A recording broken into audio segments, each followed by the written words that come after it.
Brother Medina for Tuesday, Seventh-day Adventist, and please let us start with a word of prayer.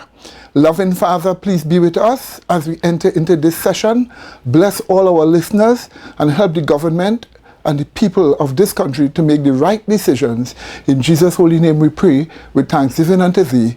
Amen. Well, today our topic is Sodomy attacking Christianity. Sodomy attacking Christianity, and we are continuing our studies on sodomy and the impact it will have upon this country if the government were to legislate same-sex marriages. Now, first of all, in Ezekiel chapter 2 and verse 7, this is what we are told, I quote, it says this, "And thou shalt speak my words unto them, whether they will hear or whether they will forbear, for they are most rebellious." End of quote. So God wants us to speak the truth, whether people hear or whether they reject what we say. We have to speak the truth whether they hear or they forbear, because people generally today are very rebellious.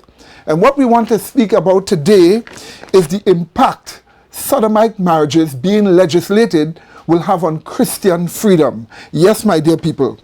You see, sodomites today are getting the aid of the state to attack and destroy Christianity wherever Christianity speaks against sodomy. Yes, my dear people. Using various laws in the state, the aim of the push of sodomites to have legalized marriage, the aim of such is to affect the freedom of Christians. Wherever this has been in the world, whether in Sweden, Norway, Denmark, America, England, or Spain, or whatever country, the effect has always been to attack Christianity. These are the effect of sodomite marriage laws coming in a country. The real issue of sodomite legislation are these points. Point number one, these laws will tell Christians that their speech insults and offends sodomites, so they must stop it. That's one of those things that these laws will say. Your speech offends and insults, so you must stop it. That is what these laws will tell Christians. Point number two, these laws will tell Christians that all must have equal opportunity, so that in the workplace, in Christian institutions, bookshops and health stores and food stores, in Christian institutions, sexual orientation must not be discriminated against, so sodomites must be hired. And so Christianity will be forced to hire sodomites in their workplace against their conscience and against what their mission is all about, simply because of these laws. And point number three, Christianity will be under attack by government and the sodomite people as the religion that are breaking peace laws. These are the things that will happen. They will say, well, you Christians are breaking peace laws, laws that create peace in society, and they will read the Riot Act for us. These are the effect of laws justifying sodomite marriages. Yes, my dear people. And what we aim to show you in this film is that things like these are already beginning to happen in different parts of the world. Yes, my dear people.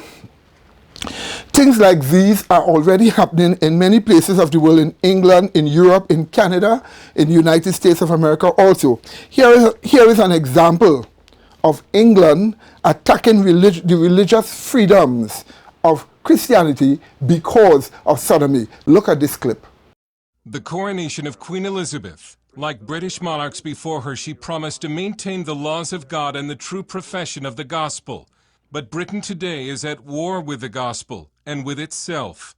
Christians who try to be Christians in the workplace risk being demoted or fired, and the government continues to push an aggressive gay rights agenda while threatening to criminalize Christian speech and practice. Christian politician and activist George Hargraves. Yesterday, I got a letter from the Advertising Standards Authority of a complaint saying that my billboard that says Britain is a Christian country is offensive to atheists and other religions, and it incites hatred against them. What nonsense. Britain is constituted as a Christian country. Daily prayers are said in Parliament, whether atheists like it or not. The Queen is the head of the Church of England and therefore has to acknowledge God. for her sovereignty over the nation. These things are written into not just our culture and our heritage, but into our constitution. Great Britain is officially a Christian nation, and in fact at one time was the missionary base for the entire world, even sending missionaries to the new American colonies. But Britain today in practice is increasingly anti-Christian, and the cases of anti-Christian bigotry and discrimination are beginning to pile up. In response, Christian legal centers have mobilized. Lawyer Andrea Minicello Williams of Christian Concern for Our Nation warns that if British Christians don't step up now, Britain is on a path to criminalize the practice of Christianity in public. There's been a massive move by the secularist lobby to privatise religion. You can have faith so long as it doesn't affect you in the workplace, so long as you don't bring it into the workplace. Just make it private. It can't be public. It can't affect what you do in the public square. Christian Kwabena Pete was forced to attend homosexual sensitivity training at work, administered by a lesbian. One of the things that she said was when she asked the question, what makes you all think that to be heterosexual is natural? At which point I walked out. He then wrote a letter to the sensitivity trainer explaining the Bible's position on homosexuality and that God loved her and he loved her. He was suspended. They said that by me telling them about the Word of God, it's constituted harassment and intimidation. Kwabena was just recently reinstated. Cases like Kwabena's are repeated over and over in Britain. Doctors, nurses, adoptive parents, deemed unfit because of their Christian beliefs. Christians are told not to speak about God in the workplace, or they're punished for offending homosexuals or Muslims. Now the British government wants to pass a new equality bill that would force churches to hire practicing homosexuals or transsexuals. Christian lawyer Paul Diamond has been very successful in fighting Christian discrimination cases in the courts. In the United Kingdom, the homosexual agenda is militant, and they've been arresting Christians, jailing Christians for hate crimes, shutting off grants, constant litigation with the government, constant aggression. There's no live and let live. Your Christian values are wicked and evil, and that's what they want everybody to believe. And during our interviews with Minicello, Williams, and Diamond, they both offered the same warning to American Christians, that any anti-life or hate crimes legislation under the Obama administration will erode America's Christian base. This is all coming to America if you liberalise the laws, as President Obama has done. You know who Obama reminds every British person of? Tony Blair. Charming, persuasive, convincing, appearance of moderation, and then shoved all the Judeo-Christian values down, saying he was a Christian as he did it. So we know what's going to happen in America. We know what's going to happen to your 40% church attendance. It isn't 40%, it's going to be 20%. When the federal and state government starts saying, if you criticise homosexuality, the hate crime laws will apply to you Christians. By some estimates, it only took about 10 years to almost completely undermine Britain's Christian heritage. Barring a sudden move of God, it's likely to take far longer to restore it. In this next clip, here is another example from England, from which the Caribbean takes their examples in legislation. Here is another example in England of legislation that actually attacks Christianity when it is practiced. Now, should people who run businesses be allowed to use their religious beliefs as grounds for rejecting customers who are gay? That's one of the questions considered by a report from a group of Christian MPs in Parliament published this week. It says the judgment which found against the hotel owners in Marazion was unfair. It recommends that the equality law is changed and calls for more education about the role of Christianity in Britain's political life. But critics say the report is confused and could lead to the erosion of basic human rights. Tamsin Melville reports. This hotel in West Cornwall is at the centre of a row over religious freedom. The Christian couple who run it refused a gay couple a double room. The courts have twice ruled this was direct discrimination. But Hazel Mary and Peter Bull believe sex outside marriage is a sin and argued their rule applied to any unmarried couple. What happened here that day was a head-on collision of two lifestyles, and I would have thought that in this country, our democratic society is big enough to be able to encompass two different lifestyles. I don't want to see a return to the days of persecution and oppression that certain groups in our society suffered, but I would like to make sure that we're not going to exchange one lot of oppression for another. Judges told Mr and Mrs Bull religious belief doesn't offer exemption from equality laws all businesses have to follow, a ruling that's angered some Christians. An MP-led report is now claiming that what happened to the couple that owned the hotel here was unfair, and there are calls for changes to the law. The inquiry was set up after a number of high-profile religious freedom cases. A cross-party group called Christians in Parliament heard from dozens of mostly Christian groups. On the case of the West Cornwall Hotel, it concludes, the application of equality law often turns on quite subjective considerations. As the court judgments currently stand, sexual orientation takes precedence over belief. This is clearly unfair. South West Devon's MP chairs Christians in Parliament. He says the Cornish hotel owners should have won their case and thinks the law needs tweaking. There is a problem with the Equalities Act, introduced in 2010 in something of a hurry, where it lists a number of protected groups, but it doesn't say what happens when those groups, if you like, are clashing one with another. And what's happened in the last 2 or 3 years is that it's almost as though the people of homosexual orientation have been given a trump card which trumps everything else, and that was never the intention of the Act. But critics are accusing Mr Streeter of trying to turn back the advance of equality. It seems to be wanting to drag us back to a place that we were before in history. We've made a lot of progress in Western society, got rid of a lot of horrible things, and this, following the findings of this report, would be pushing us back in the direction. Another case mentioned in the report is the High Court ruling on formal prayers at Bideford Town Council in Devon. It's seen as another example of Christians being squeezed out of public life. But the government is stepping in, saying councils will be given the power to decide for themselves. Those behind bringing this case aren't happy with the argument Christians are being marginalised. Let's not forget that Britain can be proud of the freedom of religion that it extends to everybody in this country, almost probably the best country in the world. And I think Mr Streeter is actually trying to impose religion on other people when he shouldn't be. Gary Streeter says his committee intends to take their inquiry on further to hear the opinions of other faith groups and minorities. Meanwhile, back in West Cornwall, Hazel Mary Bull says if some are being seen as more equal than others, they're prepared to take their fight back to the courts for a third time. Here is yet another example where using the Bible is identified as an offence against sodomites. And again, this is in England. Jamie Murray says police threatened to arrest him for playing a Bible DVD in his cafe because it violated a law against insulting speech.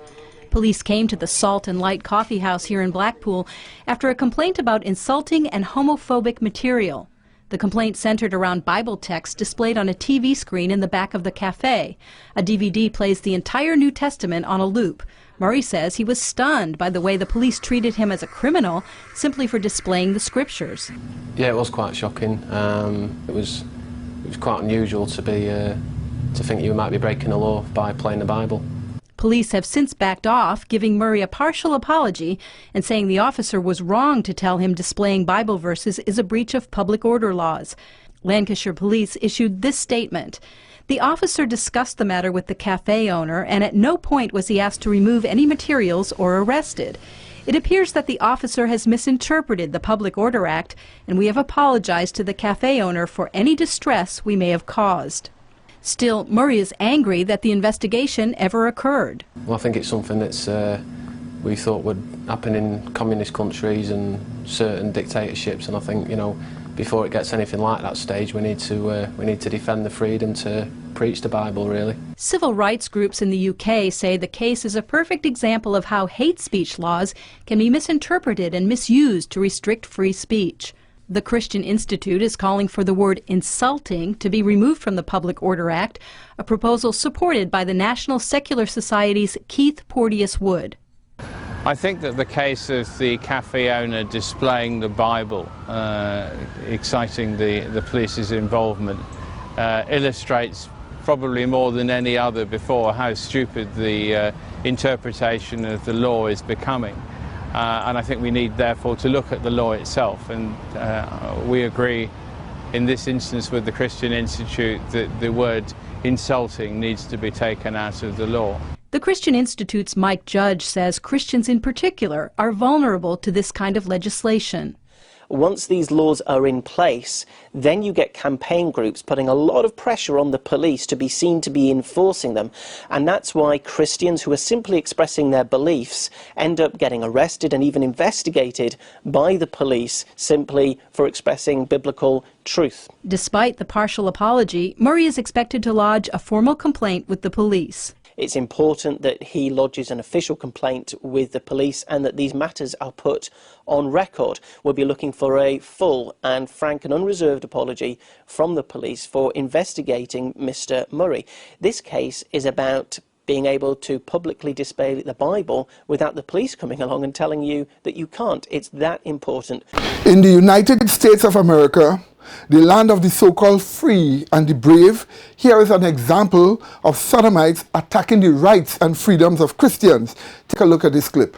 But there is a movement afoot targeting your children and your grandchildren to undermine the moral foundation of America.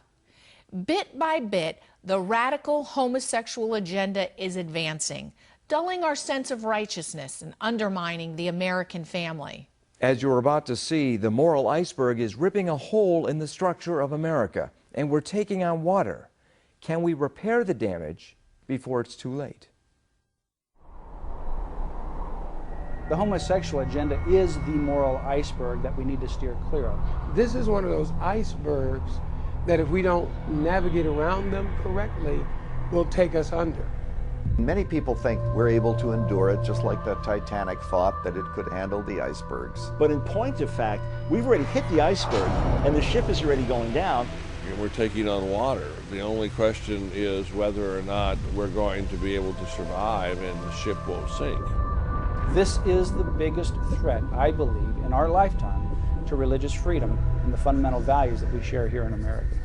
Anything that opposes the affirmation of the homosexual and transsexual lifestyle ultimately is going to be criminalized and targeted for assault. Our freedoms of religion, freedoms of conscience get taken away, our ability to adequately train and teach our children gets taken away, and even the very meaning of marriage gets further destroyed and decayed. So this matters to all of us, and if we think it doesn't matter, we are deceiving ourselves.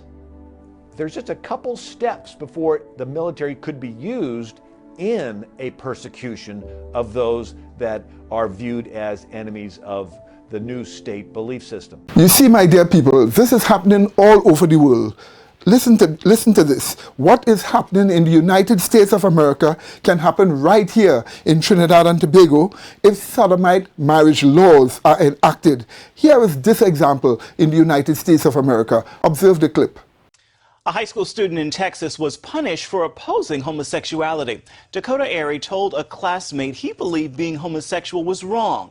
The teacher in his German class overheard the exchange and sent him to the principal's office. Dakota was then suspended, even though he had a spotless record, is an honor student, a member of his high school football team, and active in his church youth group. Dakota's mother contacted the Liberty Council. After meeting with the school, Dakota's suspension was revoked. Students say the teacher has brought up the topic of homosexuality in the classroom numerous times. Well, the case of Dakota Airy may sound extreme, but it's just the latest example of an ongoing effort to conform America's young minds to a liberal worldview. Former Reagan White House writer Mary Beth Hicks says political correctness from schools to pop culture is misleading your kids. Mark Martin has more. Today's parents must be brave parents to protect their kids from being misled by the media, educators, and their peers. That's the warning from author and columnist Mary Beth Hicks. In her new book, Don't Let the Kids Drink the Kool-Aid, confronting the left's assault on our families, faith, and freedom, she sounds the alarm on the views of the next generation. So not only is the left undermining what we're trying to teach our children about family, faith, and freedom, but they're filling them up instead with all kinds of messages about the gay culture, the gay agenda, sexuality education, eco-radicalism in our classrooms, and earth worship. Hicks reports that frightening percentages of our children believe that socialism is better than the free market. Christianity is judgmental, America is the villain of world history, and family does not mean marriage. On the one hand, they're working very hard to undermine what traditionally our children know as family, faith, and freedom. So they're not teaching kids about civics. They're redefining what it means to be a family for our children's generation, and really undermining all the ways in which we'd like to teach our children about God and about our faith. She says parents must work to reset their children's moral compass so they have the strong character and values needed to lead our nation into the future. If not, she says, we'll soon wake up in a very different America, a far cry from the land of the free. We don't have a strong voice in education, or worse yet, in teacher colleges and the colleges of education across the country, which are some of the most radically liberal places in the academy. We're not there. We're not really in media with a strong enough voice, other than, God bless you, here you are. And we're not in pop culture the way our kids experience pop culture. So without a presence in the places where our children experience the world and form their ideas, we don't have a way to influence them. The protection of sodomites in their unnatural sexual activity comes at the expense of the rights and freedoms of Christians. This is what we want you to see over and over again. It is Christians that will suffer. Pay attention again to this other clip. Gay rights advocates say gay Americans are denied employment, fired from their jobs, or otherwise discriminated against just because they are gay, and they want federal protection. But many Christians fear this will come at the expense of their religious freedom. This will affect religious liberty in the workplace. We've seen it at the state and local level where they've already established these policies. Religious speech that is in conflict with so-called sexual rights, you know, the pursuit of homosexuality, they lose. ENDA has been introduced in every Congress except one since 1994. But this year, the momentum appears much stronger. The real question for people of faith, just how strong are its religious exemptions? And right now, a number of loopholes exist. We're aware of it. We know that it's out there. Scotty Velvin has owned a Christian bookstore for 20 years and fears ENDA could eventually affect the publishers she buys from and the employees she hires. Under ENDA's current configuration, Christian retailers are not exempt. That means any Christian business with 15 or more employees would have to comply. And that could mean hiring workers who don't believe in traditional biblical views of sexuality. A law that would require an organization to retain employees, for example, who don't fulfill that organization's mission is a dangerous law. It's like requiring an environmental group to fill up its board of directors with lumberjacks, or requiring a Democratic senator to hire a bunch of Republican staffers. Also at risk, Christian parachurch organizations like the humanitarian group World Vision. It has spent years in court defending its religious status, and it may have to again under the religious exemption language found in ENDA. Nimitz and other conservatives also believe ENDA will impede public schools. The special protections for gay and transgendered teachers will make it extremely difficult for districts that might want to remove them from the classroom. The ability of schools and school districts and principals to make sure that there are proper educators and influences for the children under them is going to be much more difficult. Religious freedom advocates say ENDA's religious exemption language could and should be strengthened. It would be really good to have language in ENDA that says that this is a bill that's intended to protect certain employees, but not at the expense of religious freedom. And many are wondering what's next. First hate crimes, then ENDA, then same-sex marriage? That's already been the pattern in Vermont, New Hampshire, and Maine. We know that this president and the leadership of this Congress have advocated for the repeal of federal DOMA, so redefining marriage at the federal level definitely could be the next step. For now, Christian employees and employers are hoping Congress will not just protect sexual freedom, but constitutionally mandated religious freedom as well. Yes, my dear people, you see, even though your member of parliament will state very strongly to you that the laws to legalize sodomite marriages will not be crafted in such a way as to interfere with the religious freedom of yourself, your children, and your religions, even though they may promise you this. You must not believe them. Why?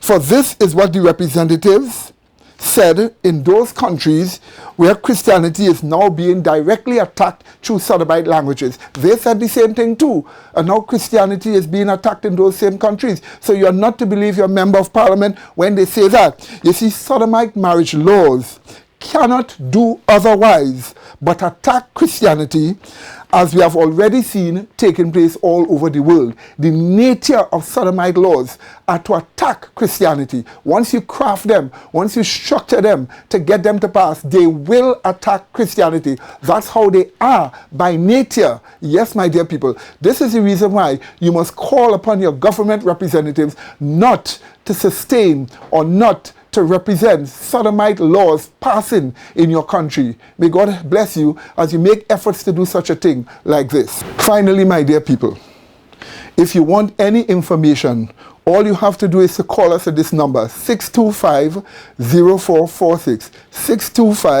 625-0446, and we will give you further information. We will send this DVD for you and the other programs that has preceded this particular program, and we will send church studies on sodomy for you. All you have to do is to call us at this number, 625-0446, and we will give you these information. And furthermore, what you see in front of you here are our various web addresses where you can get information from Tuesday Seventh-day Adventists on anything you so desire. And may God bless you until we meet again. In Jesus' holy name, amen.